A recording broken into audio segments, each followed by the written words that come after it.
Eto na nga mga chong, marami tayong basketball updates. Northport Batang Pier, binebenta na ang prangkisa.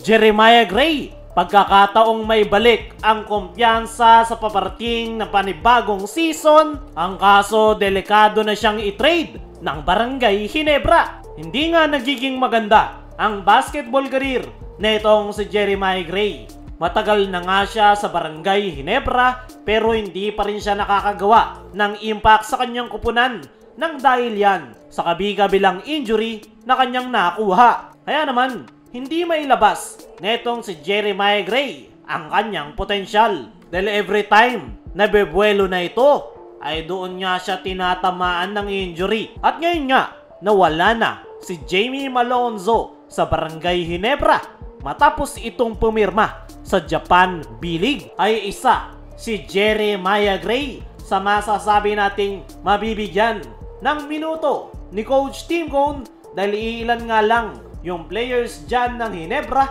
na maghahati-hati sa iniwanang role ni Jamie Malonzo. At yan na nga yung pagkakataon netong si Jeremiah Gray na may balik ang kanyang kumpiyansa at patunayan na deserve niya pa rin na manatili sa kupunan ni Coach Tim Cone. Para sa akin mga chong, meron naman talagang skills at talent etong si Jeremiah Gray.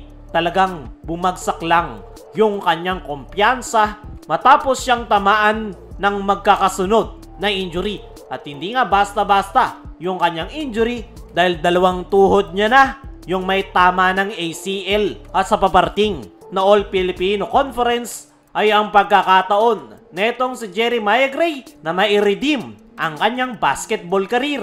Pero ang bad news ay mukhang nagdedelikado na itong si Jeremiah Gray dahil ayon sa ating mga trusted source ay mayroong nilulutong trade ang Barangay Ginebra.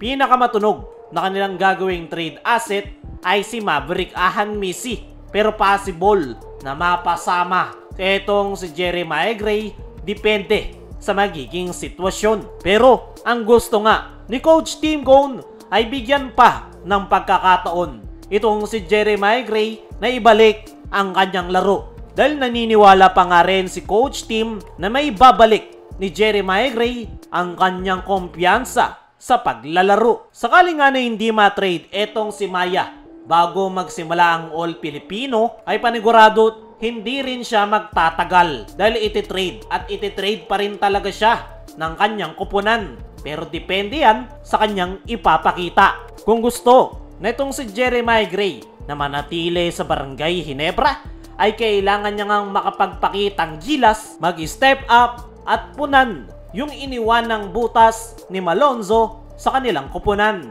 Once na magawa yan nitong si Jeremiah Gray ay malamang sa malamang ay magi-stay ito sa Ginebra at mabibigyan siya ng mas malaking playing time at mabigat na role sa Barangay Ginebra.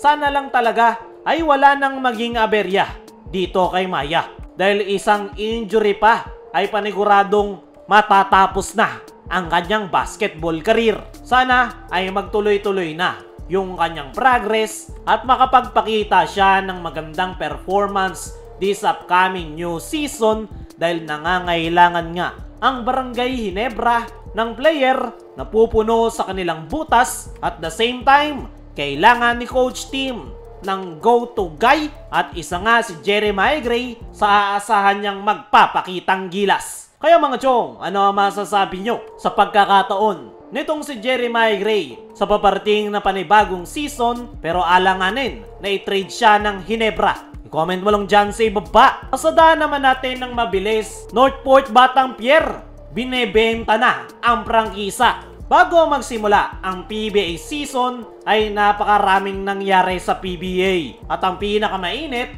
ay itong balitang binebenta na ng Northport Batang Pier ang kanilang prangkisa. Ayon nga sa article na yan ng Spin.ph ay meron na nga raw kausap ang Northport Batang Pier na bibili sa kanilang prangkisa. Nag-send na nga ito ng letter of intent and other pertinent documents sa PBA na pagbenta ng kanilang prangkisa na Northport Batang Pier.